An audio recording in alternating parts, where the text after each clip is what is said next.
menungsa ora tata. Werkudara ngremehke marang Manikmaya. Ndak ulun pangresaning dewa gampang dikusi dening liyan. Ndak kang tanpa bukti padha lawan ngremehake marang Dratating Jawata. Ya Pati kula mrene yo.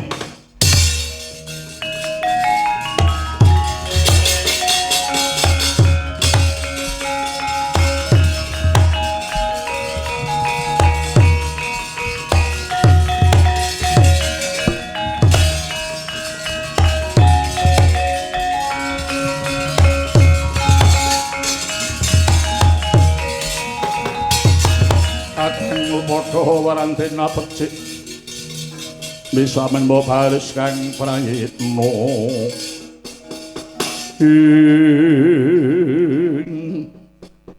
wonten timbalan Paman Bathara Guru miji kang putra Kulyama Dipati Werkudara sangat dangkang mapan ing para kencana cemplungna Kawah Candra Dimuka dina iki uga bae sedika kulun.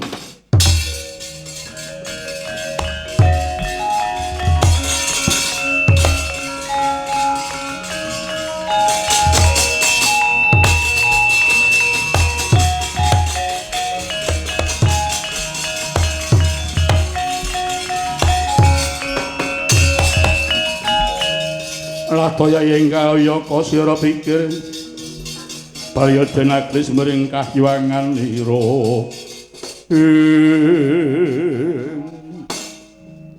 Ngger Werkudara Yama Dipati apa agemu sak derma kadawan dening Paman Bathara Guru ya nggih kinen nyemplungake jari kita marang Kawah Candra Dimuka Werkudara ora sah mok temen aku arep nyemplung dhewe.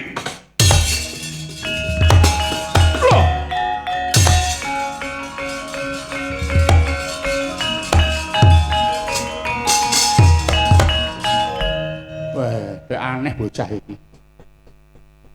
Pandhawa ki jane iki wong lumrah apa malaikat iki. Yen wong lumrah kudune wedi njegur kawah. Kok malah iki mau njegur dhewe. Wah. Kaya kaya dianggep mau nyemplung ning blumbang wae.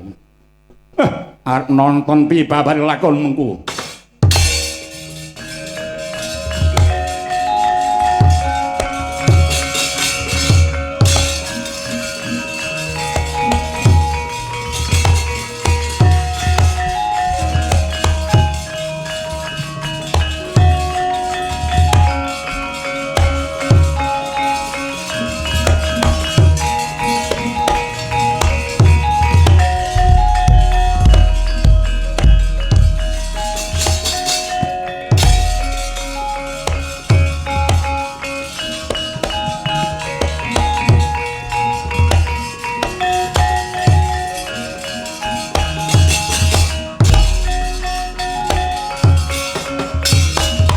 Kakangmu padha warantena becik bisa menemu baris kang prayitna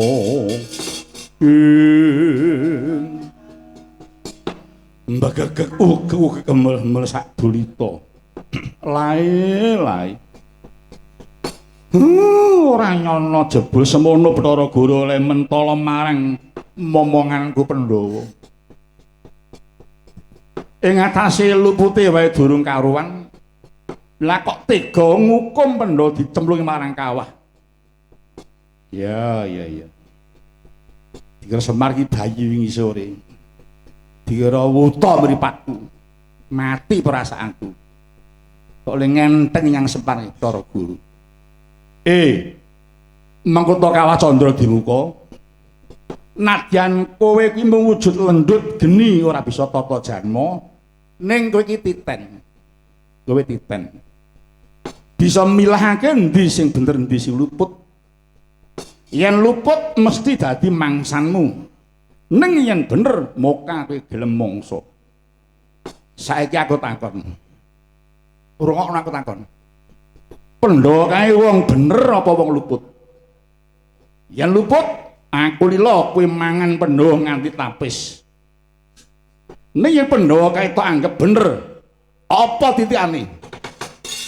Tumigon jang-janjing langit kelap-kelap katon. lirikin sanging sang malih gandrung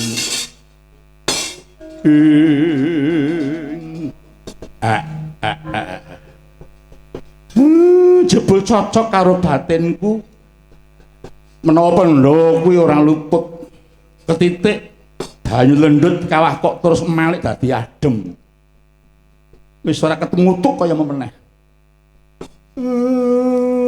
nek jane enak sing ngemutuk yang mripat iso bisa mak biak temutuk dasar tokolane enek terus nganggo kambangan wah iso ngenget weteng lah kok iki kok terus macet adem kurang semangat oleh arep ngerasake marga wis adem ya syukur bagai sewu dene kawih bisa nitik parang kahanan pun Ndara Pandhawa ndika rahayu lujeng nyemplung kawah ngriki den mboten bleduk malah kepara seger sumyah Padha Pandhawa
mangun kung kanduhan rimang entos putih Kakang Narada para Pandhawa inggih Adi Guru wekdal mangke sampun jegur mandaling kawah pun Werkudara sakadang mekaten Kang inggih lakon dados indiping Sri Bregada para Pandhawa inggih namung kok ketingalipun kok adem ayem mawon Adi Guru asep desundya inggih kasunyatanipun kathah para dewa ingkang boten ngelakaken dhateng Bima sakadang inggih Kakang dari wanjinipun geger Jawi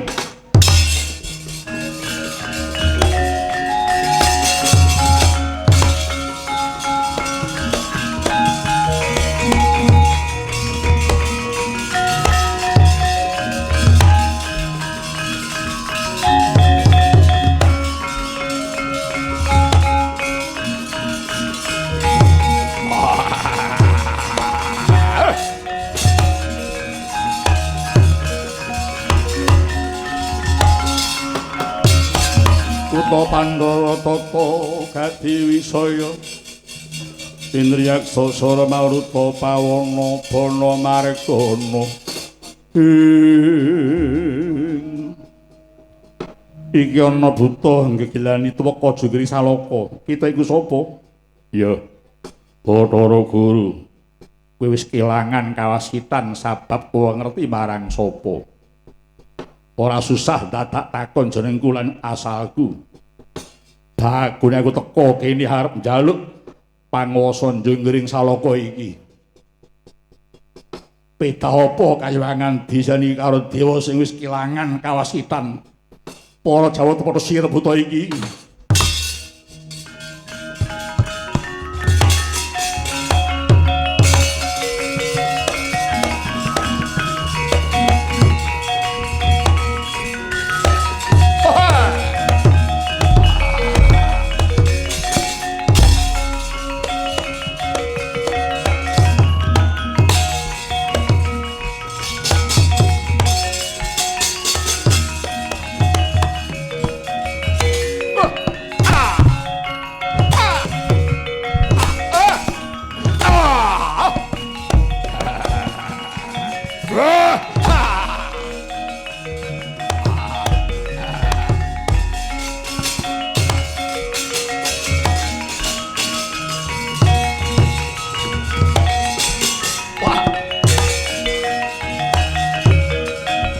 Padana Gata iki.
Sembari ku Padana.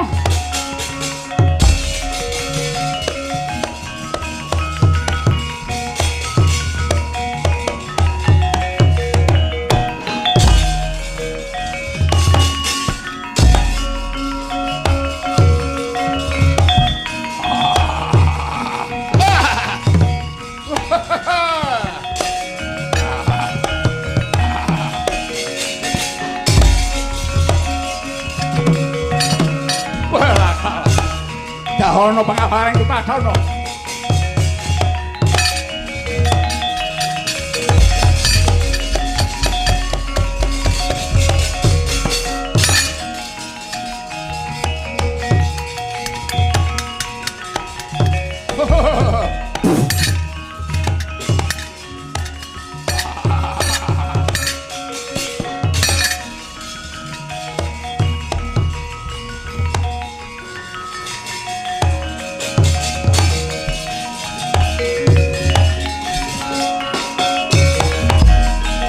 Goncang kancing langit kelap-kelap katon lirikin sanging sang maweh gandrung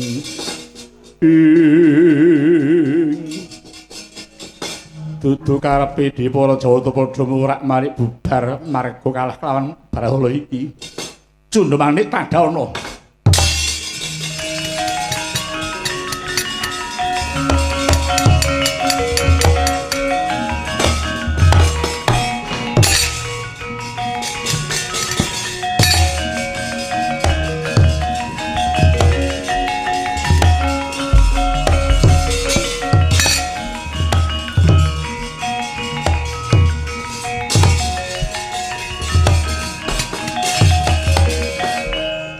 Iki Cundemanik gamaning Bathara Guru. Ya.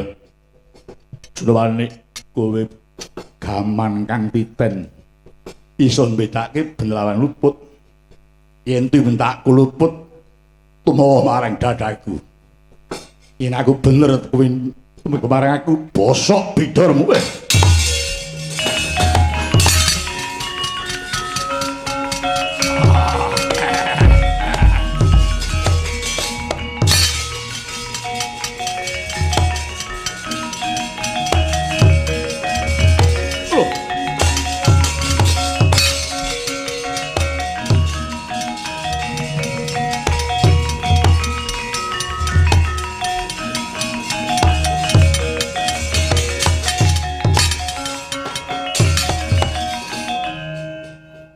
Terus pundi ya Guru? Kakang Narada wonten kelokan para Jawata sami kasoran lebet pusaka kula Cundemanik mboten tumama kepara sangsya giris pangwonipun Brahala menika Kakang. Terus pundi Kakang Narada? Oh ngaten. Saking pemanggih kula inggih saged nyirep bramancanipun Brahala menika namung para Pandhawa Adi Guru. Para Pandhawa inggih menawi ngaten ulun kedah njegur Kawah Candra Dimuka minta sala dhumateng Pandhawa Kakang. Langgih no. Mongko sinten ingkang jegur Candra Dimuka menika titah ingkang dosa Kakang. Lah kanten sumangga Adi Guru kados pundi? Yen kepengin slamet kayangane nggih kedah minta sala dhateng Pandhawa. yen wedi diarani dosa, ewan kabeh saisine dadi swalang-walang. Pripun? Waduh Kakang.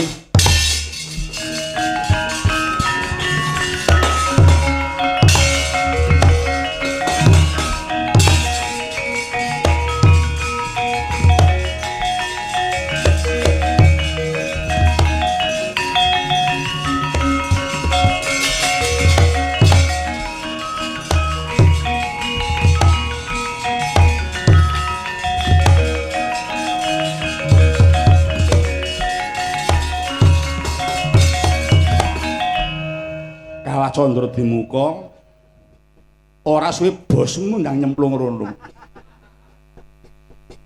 Yen bosmu kae dosa, kuwi aja nganti adem. Nek nganti kuwi adem, tak sat kidhe lendutmu.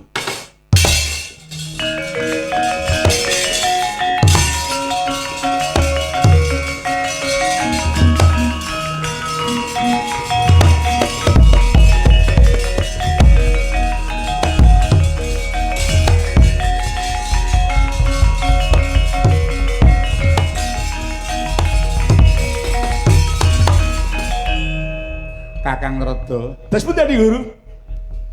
Kemutuk geni ning Kawah Candra Dimuka. Ha nggih kemutuk wong geni kok. Nek ngerjani udan. Geni niku mesti ngoten niku mangkatalak ngoten niku. Terus pundi Kakang Narada? Ulun jegur madyaning kawah. Badhe nang penandang.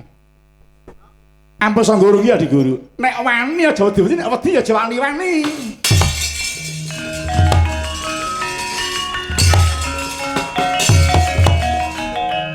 Nyemplung dhewe aku ora melu-melu.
Duh para putraning wang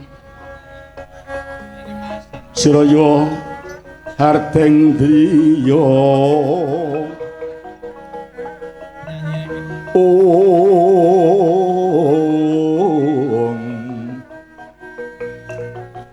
sayoga kang karana sun anembang Sundari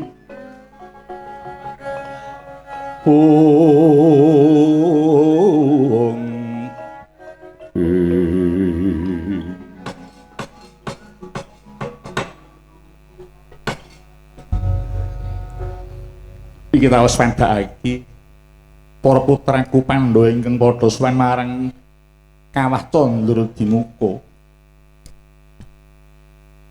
sungkem kula kunjuk Kanjeng Rama Prabu saha Kanjeng Ibu Madrim sembah kula kunjuk Rama saha Ibu bektila kunjuk Rama sembah kula kunjuk Kanjeng Rama Pandhu bapakku Madrim ibuku sembahku sungkem marang Pandhu bapakku Madrim ibuku iya nggih kabeh tutan ingsun tampa bekti muluk padha sajarwa kepiye nalane dene kita padha semusul marang pun bapa iki nggih Pandhawa Pandhu bapakku mulane aku teko kene sabab aku nampa paukuman saka Bathara Guru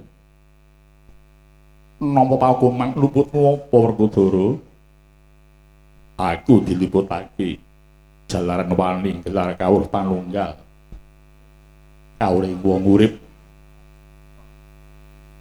tekane temen nggih ing atase kawruh becik ginelar teka diliputake dening Bathara Guru kula pancen jamane lagi kaya ngono kuwi Pandhu bapakku iki pancen jaman kang ngumurake wong bener dianggep luput wong temen digawe cidra mulo tinimbang urip ana donya rasaku mung dipaksa kudu nyemurupi kahanan kang ora adil lalu wong aku sak kadang melu Pandhu bapakku ana kene wae durung titiwancine ya nggih ngambah ing kene kena ning kudu nganggo dalaning pati ora bisa mapan ana tanpa nggawa raga nggih mengkono iya nyatane iki bisa sira bisa mrene iki amarga saka keparinging pulun Bathara Guru Bratasena yen ngono Bathara Guru iki ya klebu nyelewengke wewenange meneh. Mbok menawa mengkono kula nadyan besok sira sakadang wis kapundhut dening Gusti kang nyipta jagat uga durung mesti bisa kumpul marang pun bapa lan ibu iki ya nggih. Sebab kabeh menungsa mau bakal ngunduh marang tandurane dhewe-dhewe nggih Bratasena. Duh para suteng ulun den padha amarsudi Udyarjo Sucarno Sopati Doh Nistanyo Prataning Bathara Guru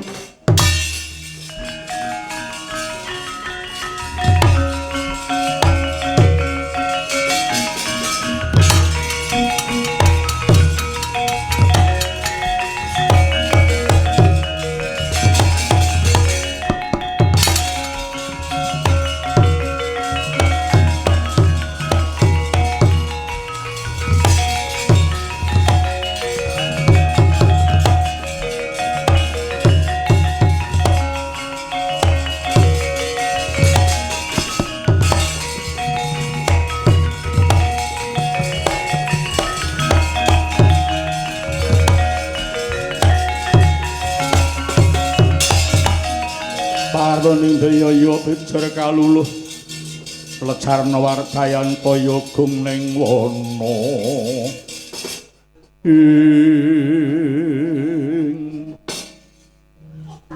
menika pukulun Bathara Guru ingkang rawuh wonten ing madaning kawah iya nggih pandulun ingkang praptana kene wonten wigatos ingkang pundi pun Pandhu Cemadong dawuh pukulun Sumurupa Kangge Pandhu Wektu iki kayawangan njunggiring salaka geger awit saka pangamuking brahala kang gegirisi njaluk panguwasa kayawangan njunggiring salaka nganti para Jawata ora kuwagang nrenggalangi awit saka rigening Kakang Narada katone ya mung para Pandhawa ingkang bisa nyirep dawuh iki ya inggih Pandhu.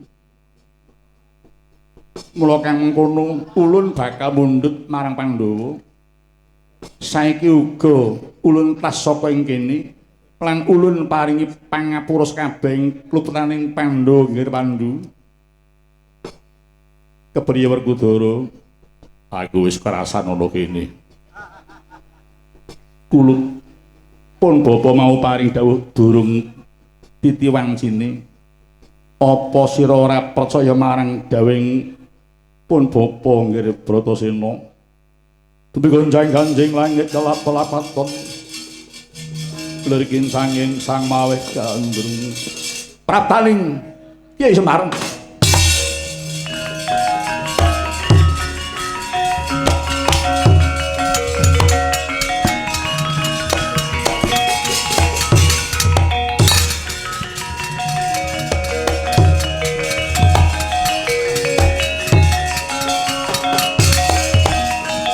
Tandha pancawara swaring bumi langit keteringkang harga kadya ngestrenana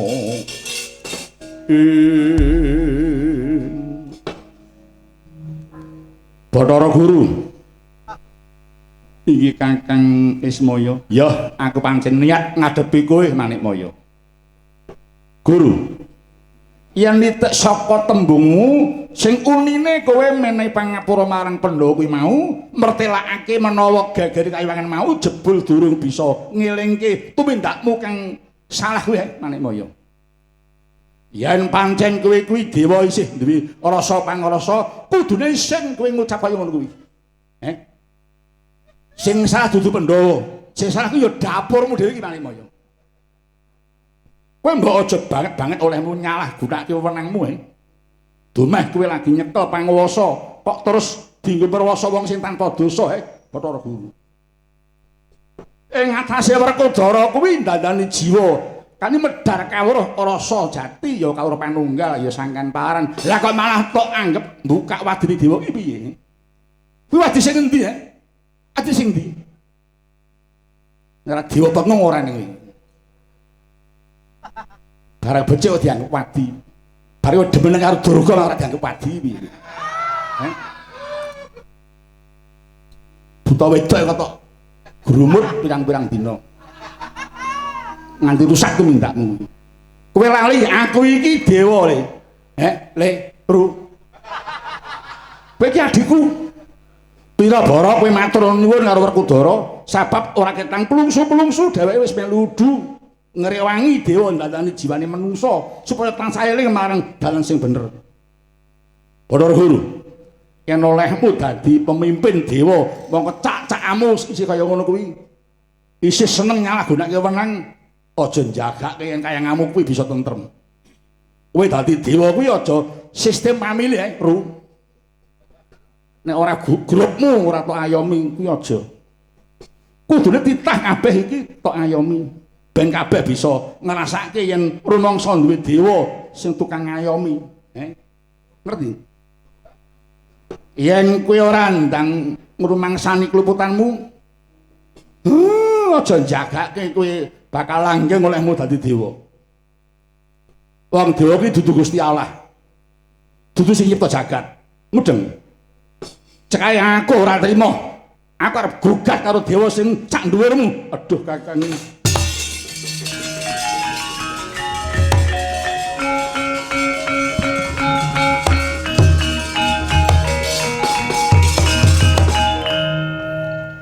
Kakang Ismaya, aku ngakoni kabeh klebutanku Kakang. Aku njaluk pangapura Kakang. Kule karo njuk ngapura nyang aku Karo kuwi. Kowe njaluk pangapura karo wong sing tok gawe wis uyah-uyah mau. Nggih. Werkudara. Apa? ulun mundhut pangapura marang sakabehing kluputan Kuyunggir Bratasena. Piye Pandhu bapakku? Werkudara Gusti yang nyipta jagat wae paring pangapura marang titah kang wis mertobat lahir batin Werkudara. Bathara Guru, ya aku meni pangapura marang jeneng sira. Sawise kita ngapura marang tumindakku kang luput, ulun mundhut tulung marang jeneng kita Werkudara. Sirepen gegering kayiwangan saka pangamu ing Brahala mau Bratasena. Aku saguh madhangi petenging kayiwangan. Watonku ya bisa madhangi pepetengku. Apa kang dadi petenging atimu nggih? Aku prihatinake bapakku Pandhu ibuku Madrim kang isih mapan ana ing kene. Menapa Bathara Guru bisa mapanake bapakku Pandhu ibuku Madrim ana ing swarga tundha sanga. Aku saguh madhangi petengmu Bathara Guru. Priye kakek? Ambuh. Kono putusana dhewe. Yen pengen pulih lakon sing becik ya kudune kowe nuruti marang areping si Werkudara. Nek kowe awal nuruti Werkudara, ya wis bubrah kaya kamu. Swarga Tundasa, ha iya aku ya wis krungu. Wis sing dhuwur dhewe aku Werkudara njaluk ora nganggo tanggung-tanggung, mesti sing dhuwur dhewe. Nemung tundha 5 tundha 7 ki nggo apa? Tundha 9. Lho. Iki swarga sing endah banget. Bumi gonjang ganjing langit kelap-kelap lakon. Lir kincaning sang malih candrung. Iya ya nggih Werkudara. Wiwit rikalenggan iki Pandhu lan Madrim ulun entas saka kawah candra dibuka. Tumuli ulun papanake ning swarga Tundha Sanga Werkudara.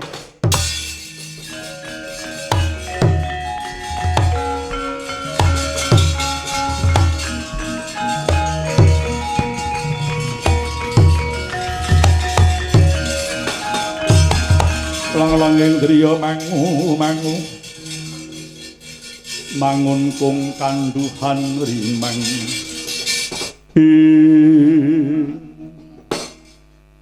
anak anung anindita anak-anakku pendho kang soleh bisa nyuwargake marang wong tuamu kulup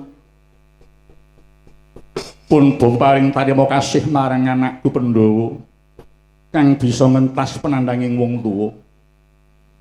Lekasmu kang mangkono iku aja mung kandhek kanggo wong tuamu dhewe wae ya nggih, nanging uga tindakna kanggo ngentas penandanging para kawulamu kulup. Iya. Wis pokoke dawuh Pandhu bapakku. Wis kulup tumli rampung ana kesaguhan kita, dimene ora cacat jeneng munggir Pandhawa. Pun bawalan pun ibu mundhut pamit nderekake pulun Bathara Guru mapan swarga Tundha Sanga nggih Pandhawa Jaya Wijaya Jayanti.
Tata Pandhawa tata Gatiwisaya Indriyaksa Sara Maruta Pawana Bana Margana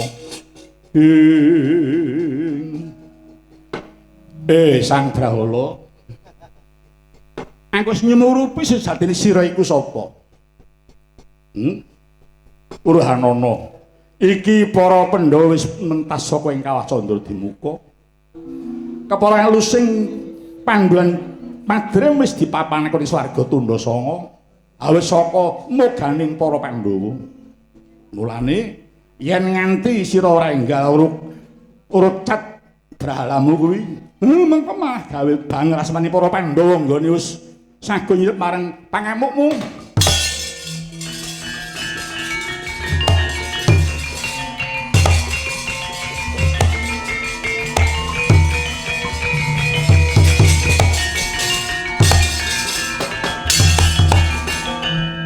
Kakang Semar, aku nyuwun pangapura Kakang. Ndika boten luput. Jinuwun boten luput. Niki ndika pun tetepi tembung tiji tibeh. Mati siji mati kabeh. Mukti siji mukti kabeh. Ndika boten nikahake kalih para Pandhawa. Buktine ndika sumusul dhateng Kayuwang kanthi Mbah Brahala kala wau. Iya Kakang. Aku ngurung mangsani dadi suryaning Pandhawa. Kula nggih ngoten, kula niki dadi pamonging para Pandhawa. Mila monggo Sinuhun Prabu Kresna sesarengan kaliyan kula. Rumeksa dhateng wetahing Pandhawa 5 sing pun dadi lambang dasaring praja. Niku ampun dilalekke, ampun nganti disepelekke. Nek nganti nglalekke Pandhawa 5 sak jiwane, ajur negara kita niki. Iya Kakang. Iki menika monggo Sinuhun dipun inggahaken malih ing bab kawaspadanipun dipun tambah malih ing bab kaprayetanipun sabab nek boten nganti waspada boten prayitna gampang di bedah kalih mungsuh sing ajeng ngersaki praja Ngamarta sak isine. Oh iya ya Kakang. Niki empun padha timbul pentas ing kawah Candra-Dimuka. Mila monggo sinuwun sareng-sareng kundur kaliyan para Pandhawa. Ayo tak dherekke Kakang Hayang Tapa.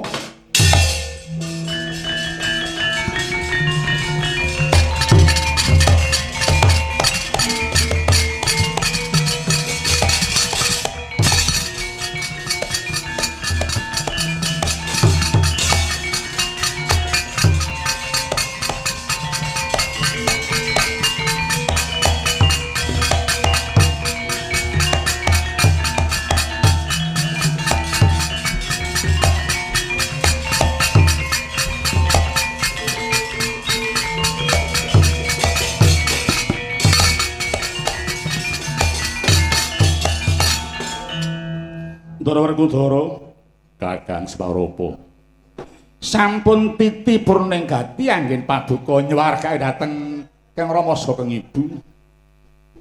Nggih. Pitung kas dhateng Ndara Werkudara. Mugi-mugi wekasing pun Semar menika bekti dhateng tiyang sepuh lan bekti dhateng sing dianggep tuwa niku hukume wajib. Ampun ngantos luntur lan kerukunaning sedulur kudu ditansah dilestarekke ing salamine sedulur siji lan sijine kudu bisa rumeksa marang tata kramane wong seduluran kunci supaya lestari kanthi becik oleh padha seduluran mbuh kuwi sedulur tunggal yayah rena apa sedulur ketemu padha gedene bakune aja padha gawe kabeh lan siji lan sijine. Yen ana anak padha ora rukun kuwi wong tuwa ya ngrasake pidanane. Ning yen anak padha rukun ya kaya kang bakal ditindakke Ndara Bima lan sakwise iki mau bisa dirasake marang Sang Pandhu munggah nyang swarga langgeng. Mula menawa anak-anakku padha welas marang wong tuwane aja padha congkrah. Kudu tetep ngupuk marang kemanunggalan utawa karukunan. Kakang Semariyo. Pun Ndara, monggo keparenga nglajenganing paduka tansah bekti dhateng negari urip dhateng praja Ngamarta. Dene kula sak kanca ngrumaosi kathah lepatan saha kekirangan dhateng Bapak Rektor sak jajaranipun semangah para pamiring setunggal para miyarsa pun semar sakon nyuwun gunging samudra pangaksami. Bungasane ngatur monggo Asmisanti mugi babaran Ulindra kados Ndara Kudara dadi anak kang soleh bisa nyuwargake marang wong tuwa lan uga bisa merdekake marang negara saklane patine. Iya. Bungasane ngatur monggo Asmisanti. Sepisan merdika tetep merdika salaminya. Akhirul kalam. Wassalamualaikum warahmatullahi wabarakatuh. Saka bunga bakal njukir tondo syukur marang pangeran. Semonggo Gus.